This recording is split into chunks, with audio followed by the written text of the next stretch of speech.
वो जो परछाई थी मुझे अक्सर दिखाई देती थी, अभी वो दीवार पर बन चुकी है और लिटरली वही बेहोश होकर गिर गई थी। उस परछाई को देखकर चिड़चिड़ी टाइप की रहती थी, उसके साथ रहना अच्छा लग गया।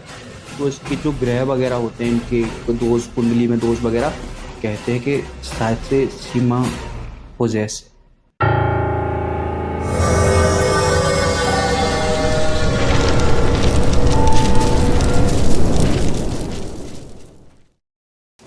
सो हे गाइस, कैसे हो सभी? आई होप मस्त और स्वस्थ होंगे।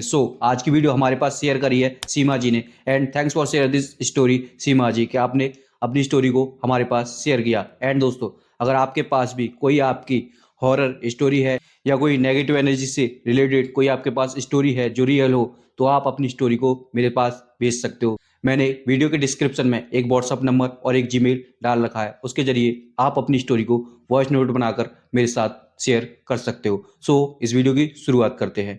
You can use headphone for better experience. Seema ji का कहना है कि जो सीमा जी हैं वो दिल्ली से हैं।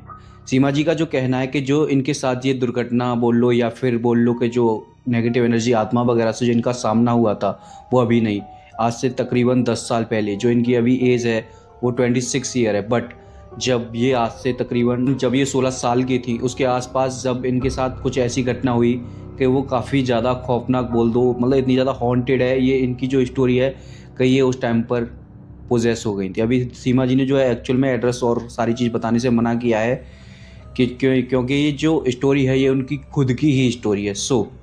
अभी एक बार की बात थी जब सीमा जी लगभग 16 साल की थी, तब इनका कहना था कि इनके घर में एक इनके माँ, एक पापा, और ये घर में अकेली है, इनका कोई भी भाई बहन नहीं है। इनका कहना था कि जब मैं घर में अकेला सोया करती थी और इन मेरे परिवार में माँ, पापा और दादी और दादाजी थे। अक्सर इनका कहना था कि जब मैं अपने घर में अपने रूम में अकेला सोया करती थी तो मुझे ऐसा लगता था कि कभी परछाइयाँ दिखाई दे रही हैं मुझे, जैसे ऐसे करवट लेकर लेटी हुई हैं, तो ऐसा लगता था, फील होता था कि जो मेरे पीछे कोई खड़ा है, मेरे पीछे किसी की परछाई है, इन्हें ऐसा फील होता था। देन जब ये अकस्मात पीछे मुड़कर देखती थी तो ऐसा कुछ भी नहीं होता था। जब ऐसे पीछे मुड़कर देखा तो वो चीज़ वहाँ से एक तरीके से गायब हो जाती थी। तो इनका कहना था कि इस तरीके से मैं लगभग 10 से 15 दिन परेशान रही। मैं जब भी सो रही हूँ, यहाँ सो रही हूँ, वहाँ सो रही हूँ, एक्चुअल में मैं कहीं भी सो जाऊँ पर अकेली सो रही हूँ, तो वो जो परछाई थी मुझे अक्सर दिखाई देती थी। तो इससे बचने के लिए उन्होंने क्या किया कि अपने मम्मा पापा के साथ सोना स्टार्ट कर दिया कि कोई नहीं, मैं उनके रूम में सो जाऊँगी कुछ दिन के लिए। एंड वो उनके साथ सोती रही मम्मी पापा के पास में कि कोई ऐसा प्रॉब्लम ना हो। अभी क्या था कि एक दिन ये अपने मम्मी पापा के रूम में सो रही थी, तो जब उनके साथ सोती थी जो परछाई वगैरह थी इनको बिल्कुल भी नहीं दिखती थी, और इन्हें थोड़ा सा ऐसा लगता था कि जो एक्चुअल में जो परछाई वगैरह दिखाई देती थी शायद से मेरा वहम हो, ये कोई सपना भी हो सकता है, ये कुछ इस तरह से सोचती थी अपने मन में। अभी होता क्या है कि जब ये अपने मम्मी पापा के रूम में लेटी हुई थी तो इन्हें शायद से नाइट के टाइम पे कहीं वॉशरूम वगैरह जाना था। जब ये वॉशरूम वगैरह गई तो इनका कहना था कि जब मैं वॉशरूम में गई थी तो रूम की जो लाइट्स वगैरह थी वो ऑफ थी और जो वॉशरूम की लाइट्स वगैरह थी वो भी ऑफ थी। तो मैंने अपने फ़ोन की ऐसे करके टॉर्च जलाई और जब मैं वॉशरूम के लिए गई तो मैंने लाइट लगाकर जब सामने के ऊपर फोकस किया, मतलब वॉशरूम की तरफ, जब वॉशरूम की डोर का होता है उसकी तरफ जब इन्होंने फोकस किया तो उन्होंने देखा कि जो परछाई उन्हें आगे पीछे दिखाई देती थी अभी वो दीवार पर बन चुकी है। जैसे अगर आप ऐसे लाइट लगा रहे हो, जस्ट लाइट के रिफ्लेक्ट के जो होता है उसकी जो परछाई है वो अभी दीवार पर बन चुकी है। जब भी ये परछाई को देखती हैं तो वही चीख, एक साथ चीख बोल रही थी कि मेरी एक साथ चीख निकल गई थी उस परछाई को देखकर। ये काफ़ी डर गई थी और लिटरली वही बेहोश होकर गिर गई थी उस परछाई को देखकर। तभी जब ये चीखती हैं तभी इनके मम्मी पापा की आँख खुल जाती है और एक सुबह ये, मतलब जब भी ये वहाँ से, इनके परिवार वाले मम्मी पापा थे, उन्हें उठाते हैं और मतलब बेड पे जाकर लेटाते हैं। तभी सीमा जी का कहना था कि उसके मम्मी पापा बता रहे थे कि मुझे जो होश आया था वो सुबह जाके आया था। सुबह तक सीमा जी जो है ऐसी की ऐसी रही थी। दैन उसके बाद होता क्या है कि जो सीमा जी थी उनके मतलब जो काफ़ी शरीर से हेल्थी थी, इन्होंने कहा था कि मेरा जो फेस था ऐसा दुबला पतला होता जा रहा था और जो मेरा शरीर था वो भी दुबला पतला हो जा रहा था। मुझे भूख नहीं लगती थी, प्यास नहीं लगती थी, बट ऐसा लगता था कि जैसे किसी ने मेरी जो बॉडी है, किसी ने मेरी बॉडी पे जो कब्जा कर रखा हो। इस तरीके से सीमा जी बता रही थी कि मन एकदम, दिमाग पूरा मेरा खाली खाली सा रहता था उस टाइम पर। ऐसा लगता था मैं किसी से भी बात नहीं करती थी और काफ़ी चिड़चिड़ी टाइप की रहती थी। मुझे ना मम्मी की बातें अच्छी लगती थी ना पापा की बातें अच्छी लगती थी। ऐसा लगता था ये मेरे दुश्मन हैं। उनका कहना ये था कि जो आसपास मेरे रिलेटिव वाले जितने भी यार दोस्त फ्रेंड वगैरह जो भी थे, सारे के सारे मुझे ऐसा लगता था कि ये मेरे दुश्मन हैं।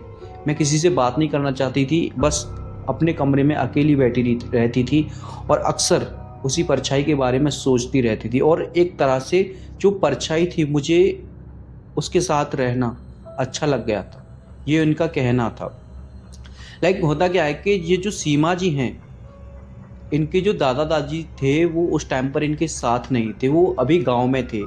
तो ये सारी चीज़ इनके पापा ने इनके दादा और दादी जी को बताया कि ऐसे ऐसे सीमा जो है काफ़ी टाइम से परेशान है और थोड़ा अलग तरीके से रहती है, ना किसी से बात करती है, ना किसी से अच्छे से बोलती चालती है। तो ये सारी बातें इसके मम्मी पापा ने इसके दादा दादी जी को बताई थी। देन इसकी जो दादाजी थे, उनका कहना था कि किसी डॉक्टर वगैरह को दिखाओ, ऐसे कैसे काम चलेगा। अभी जो इसके पापा थे, उनका कहना था कि हमने डॉक्टर को भी दिखाया, डॉक्टर ने जो बोला कि सब कुछ नॉर्मल है, वैसी कोई दिक्कत नहीं है, थोड़ी बहुत घबराहट वगैरह है, ऐसा कहकर डॉक्टर ने टाल दिया, या फिर एक्चुअल में है ही नहीं, कुछ इस तरीके से बोला। अभी जो दादा दादी आपस में बातें कर रहे थे दोनों लोग के, जो ऐसे वो है सीमा है और ऐसे से उसकी तबीयत ख़राब है, चलो शहर चलते हैं और देख लेंगे क्या सीन है क्या नहीं। जब सीमा के बारे में उसके दादाजी उसकी दादी जी को बताते हैं कि एक्चुअल में ऐसे सीमा बीमार है, तो उसकी दादी जी को उसकी बचपन की एक बात याद आ जाती है। उसकी दादी कहती हैं कि जब सीमा पैदा हुई थी तो इसके जो ग्रह वगैरह होते हैं, इनके दोष कुंडली में दोष वगैरह, यही सब था। उस टाइम पर एक पूजा होनी थी, शायद से वो पूजा नहीं हुई है, इसी कारण ये सीमा परेशान है। तो उसके दादाजी थे वो इन चीज़ों को थोड़ा कम मानते थे, बट दादी थी अक्सर इन चीज़ों पर बहुत ज़्यादा बिलीव करती थी कि शायद से हो, शायद से कुछ ऐसा हो। तो वो कहती है कि नहीं नहीं, मुझे कन्फर्म है यही कोई प्रॉब्लम है, आप साथ चलो। अभी दोनों लोग क्या करते हैं कि अपने जो उनके बच्चे थे, सीमा के माँ पापा, उनके पास ही जो उसके दादा दादी जी आ जाते हैं। अभी वहाँ पर 1-2 दिन रुकते हैं और इधर उधर बात करते हैं, सीमा से बात करते हैं, बट सीमा उनसे भी नहीं बात कर रही थी। सीमा का कहना था कि मैं उस टाइम पर किसी से भी बात नहीं करती थी, मुझे कोई भी अच्छा नहीं लगता था। अभी उनसे बातें करते हैं कि ऐसे ऐसे ये है वो है, सीमा उसे भगा देती है अपने दादा दादी जी को। अभी फिर उनके मम्मी पापा के पास जाते हैं ये लोग, कहते हैं कि शायद से सीमा पोजेस है, ऐसा करके ये कुछ बोलते हैं कि सीमा जो है पोजेस है। अभी जो उसकी दादी बोल रही है, लेकिन दादाजी कह रहे हैं कि नहीं ऐसी कोई बात नहीं है, ये हुआ है। तो क्या करते हैं कि ये लोग एक तांत्रिक को बुलाते हैं घर पर, और तांत्रिक को बुलाकर ये सारी बातें बताते हैं कि आप चेक करो क्या प्रॉब्लम है क्या नहीं। एक बाबा टाइप का था, वो इनके घर पर आता है और सभी कोने वोने इधर उधर देखता है, सारी चीज़ें देखता है। तो उसका कहना था कि इसकी कुंडली में दोष है, ये बात हकीकत है, और इसे एक परछाई दिखाई देती है। जब ये बात उसके मम्मी पापा के कानों तक गई तो वो लोग काफ़ी शॉक्ड हो गए, क्योंकि अक्सर कर ये परछाई वाली बात सीमा अपने मम्मी पापा को बताया करती थी। अगर सीमा फेक थी या सीमा झूठ बोल रही थी तो ये बाबा को कैसे पता ये सारी बातें। उससे अभी पता चल गया था उसके मम्मी पापा को कि कोई तो बात है, कोई ऐसी चीज़ है जो हमारी बेटी को परेशान कर रही है। अभी वो पूछते हैं कि ये जो प्रॉब्लम है इसका समाधान क्या हो सकता है, कैसे इस चीज़ से हम बच सकते हैं।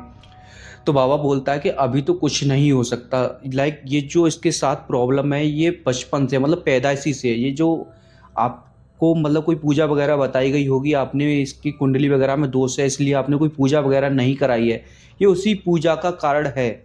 और ये जो परछाई है ये इसके पुराने जन्मों का जो कर्म होते हैं उनका ये भोग है, इसे भोग मिला है, ऐसे करके वो बोलता है कि ये तभी से इसके साथ है। तो वो कहता है ये कुछ भी करो ठीक करो। तो इनका कोई पूर्णमासी की रात के आसपास बताती हैं सीमा जी, प्लान बनता है पूर्णमासी की रात के आसपास कि चलो ये सब ठीक कर देंगे। अभी क्या होता है कि जो सीमा जी थी उनको कमरे में बंद कर दिया जाता है। जो पूर्णमासी थी वो भी आसपास ही थी, 1-2 दिन बाद ही आने वाली थी, तो इसीलिए पूर्णमासी के आसपास ही अपना वो बना देते हैं कि उस टाइम पर हम जो है करेंगे। अभी जो तांत्रिक बाबा थे वो भी आते हैं, और जो उस टाइम पर जब इनका नामकरण हुआ था, उस टाइम पर जब पूजा वगैरह की जो पंडित बोल के गया था वो भी आते हैं। तो ये सारे लोग मतलब एक बड़ी कुर्सी वगैरह चेयर वगैरह लगा लेते हैं और सीमा जी को उसी पर बिठा लेते हैं और हाथ वगैरह बांध देते हैं, क्योंकि जो नेगेटिव एनर्जी आत्माएं वगैरह होती हैं इनके अंदर इतना बल, इतनी शक्तिशाली होती है कि कोई भी चीज़ को ऐसे दो दो तीन तीन चार चार आदमियों को एक साथ उठाकर फेंकने जितना आराम से बल होता है। मैंने एक दो लोगों को पजेस होते हुए देखा है। तो ऐसे करके इन्हें जो है कुर्सी से बांध दिया जाता है और बिठा दिया जाता है। अभी जो सीमा जी को जब कुछ इस तरीके से बांधा गया था तो इनका कहना था कि उस टाइम पे मैं 16 साल की, लाइक अभी इतना बड़ी नहीं थी वो, तो वो कह रही थी पता नहीं क्यों बांध रहे हैं, मतलब उन्हें ध्यान सब कुछ था कि हाँ मुझे याद है, मुझे बांधा जा रहा है, ये सब है। लेकिन जब बांधने के बाद जब पूजा करने की प्रक्रिया शुरू हुई उसके बाद सीमा जी का कहना था कि उसके बाद मुझे कुछ भी नहीं याद। उसके बाद की कहानी उनके मम्मी पापा ने बताया था। उनके मम्मी पापा का कहना था कि जैसे हमने सीमा को बांधा और उसके बाद जब बाबा लोगों ने अपना मंत्र वगैरह तांत्रिक विद्या शुरू करी, तब सीमा पहले तो ऐसे बेहोश के टाइप में लेटी हुई है, तब एक साथ उन्होंने ऐसी आंखें ऊपर करी और लाल लाल आंखें, बड़ी आंखें। जो इनकी आवाज़ थी वो उनकी रियल आवाज़ नहीं लग रही थी। आवाज़ में भी काफ़ी बदलाव, काफ़ी डरावनी, एकदम भारी आवाज़, जैसे किसी चुड़ैल की आवाज़ हो, इस तरीके से उनकी आवाज़ें जो है निकल रही थी। अभी काफ़ी लोग तांत्रिकों ने काफ़ी पूजा वगैरह करके जैसे तैसे करके जो उनके ऊपर नेगेटिव एनर्जी थी उसे अपने बस में किया, और उस दिन जो पूजा होनी थी वो पूजा हुई, तब जाकर सीमा जी पूरी तरीके से ठीक हुई। और इन्होंने मना किया है एक्चुअल में सीमा जी ने। अभी दरअसल मैं सच सच बता दूं कि जो सीमा जी मैंने नाम लिया है ये कोई सीमा जी नहीं है, इनका नाम कुछ और ही है, क्योंकि इन्होंने मना किया था कि मेरा नाम जो है रिवील मत करना। मैं आपका नाम नहीं ले रहा हूँ। अगर आपने ये वीडियो देखा है तो एक बार प्लीज़ कमेंट कर दो, और ताकि मेरी ऑडियंस को पता चले कि फेक नहीं है, रियल है। सो आई होप वीडियो अच्छा लगा होगा। अगर अच्छा लगा तो प्लीज़ यार वीडियो को एक लाइक करके साथ ही साथ ऐसी ही और हॉरर वीडियोस के लिए सब्सक्राइब कर लो। एंड गाइस आपकी कोई स्टोरी है प्लीज़ प्लीज़ शेयर कर दो, मैं वीडियो बना दूंगा।